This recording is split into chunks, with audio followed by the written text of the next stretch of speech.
وقال الذين كفروا لا تسمعوا لهذا القرآن والغوا فيه لعلكم تغلبون فلنذيقن হিফজ complete করি হচ্ছে 2011 সালে। তো হিফজ কমপ্লিট করার পরে যেটাকে আমরা শুনানি বলি, 6 মাস শুনানি দেওয়ার পরে হচ্ছে আমি ক্লাস 4-এ ভর্তি হই।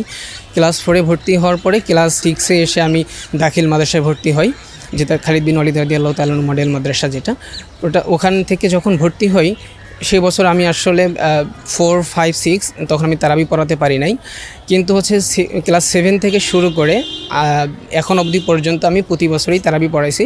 শুধুমাত্র যেবার আমি মেডিকেল অ্যাডমিশন টেস্ট দিয়েছি ওবারই আমি হচ্ছে তারাবিটা পড়াতে পারিনি। আমার বাবা যখন ছাত্র অবস্থায় ছিলেন তিনি হচ্ছেন একদিন ক্লাসে ছিলেন, ওই মুহূর্তে শিক্ষক হচ্ছে ক্লাস নিচ্ছিলেন। শিক্ষক কোনো একটা কোরআনের রেফারেন্স দিতে গিয়ে উনি ভুলে গেছিলেন যে একটা কোরআনের কোনো একটা রেফারেন্স দিতে ভুলে গেছিলেন।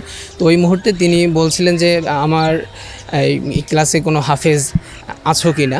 তো সেই মুহূর্তে আনফর্চুনেটলি ওই ক্লাসে কোনো হাফেজ ছিলেন না। তো আমার আব্বুর আসলে আক্ষেপটা ওখান থেকে যে আসলে আমরা যদি কেউ একজন হাফেজ থাকতাম তাহলে হয়তো আজকে আমাদের শিক্ষক ওনার পরবর্তী অংশটুকু আমি বলে দিতে পারতাম। তো সেই জায়গাটুকু থেকে হচ্ছে আমার আব্বু যিনি উনি চিন্তা করছেন যে আমার যদি ছেলে সন্তান হয় তাহলে আমি তাকে আগে প্রথমে হাফেজ বানাবো। তারপরে হচ্ছে বাবা আমাকে হাফেজ বানানোর জন্য মাদ্রাসায় ভর্তি করালেন। তারপরে আমি তো আলহামদুলিল্লাহ আল্লাহর রহমতে হাফেজ হয়ে গেলাম।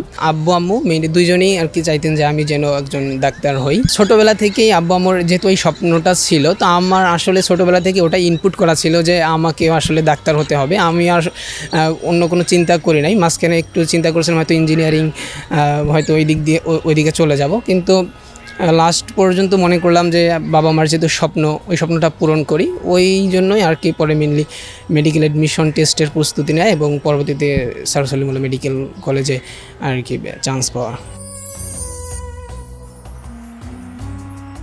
আমি নিয়মিত প্রতিদিনই পড়ার চেষ্টা করি। দেখা যায় যে হাফ পাড়া করে পড়ার চেষ্টা করি, কোনো দিন হয়তো হাফ পাড়া করে হয় না, 5 পৃষ্ঠা করে হয়। আবার কোনো দিন দেখা যায় যে ওভাবে হচ্ছে না, তখন একটু গ্যাপ দিয়েও আমি চেষ্টা করি যে ধরে রাখার জন্য, নিয়মিত পড়াশোনা নিয়মিত তেলাওয়াত করার জন্য। সবথেকে বেশি সাপোর্টটা আসে হচ্ছে তারাবি পড়ানোর মাধ্যমে। আসলে এই তারাবি পড়ানোর মাধ্যমে পুরা কোরআনটা একবার সম্পূর্ণ সুন্দরভাবে রিভাইজ হয়ে যায়। এটা আসলে বেশি অ্যাডভান্টেজ দেয় আর কি, কারণ মুখস্থটাই পড়াশোনা করে বা তেলাওয়াত করে তারপরে তো তারাবি পড়াতে হয়, এটা বেশি অ্যাডভান্টেজ দেয়।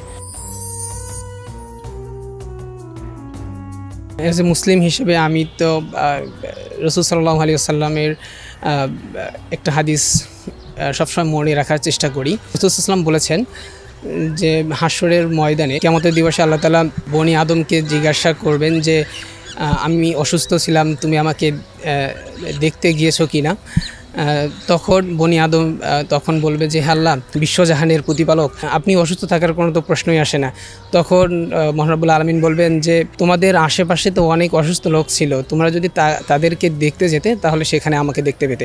ইন্সপিরেশনটা কাজ করে যে আসলে আমি রোগীকে নিয়মিত দেখতে যাচ্ছি, রোগীর খোঁজ খবর নিচ্ছি কাছে থেকে, তাদের কি কষ্ট, তারা কি ফিল করতেছে এখন, তাদের কি প্রয়োজন। রাসূল সাল্লাল্লাহু আলাইহি ওয়াসাল্লাম অনেক হাদিস আছে যে তোমরা রোগীকে দেখতে যাও, তাদের জন্য খাবার নিয়ে যাও, ফল নিয়ে যাও, তাদের দেখাশোনা করো।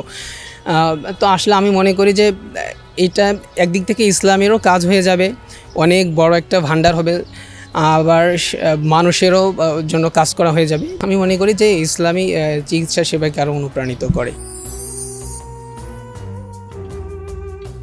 সারা বাংলাদেশে মেডিকেল শিক্ষার্থী প্রচুর সংখ্যক হাফেজ আছে।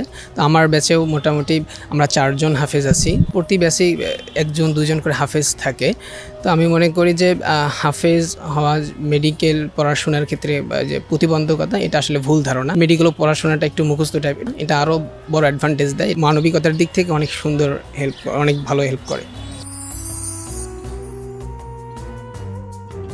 আসলে সারা বাংলাদেশে তো অনেক দায়ী রয়েছেন, তারা দাওয়াতের কাজ করতেছেন, কিন্তু আসলে মেডিকেল শিক্ষার্থী হিসেবে যে একজন তারাবি পড়াবে, এটা হচ্ছে মানুষের কাছে একটা বড় একটা মেসেজ যাবে যে আসলে মেডিকেল শিক্ষার্থী হয়েও সে একজন হাফেজ তারাবি পড়াচ্ছে, এটা মানুষের কাছে একটা ভালো মেসেজ যাবে। আসলে সেই জায়গা থেকে আর কি অনুপ্রেরণা যে আসলে আমি তারাবি পড়াই।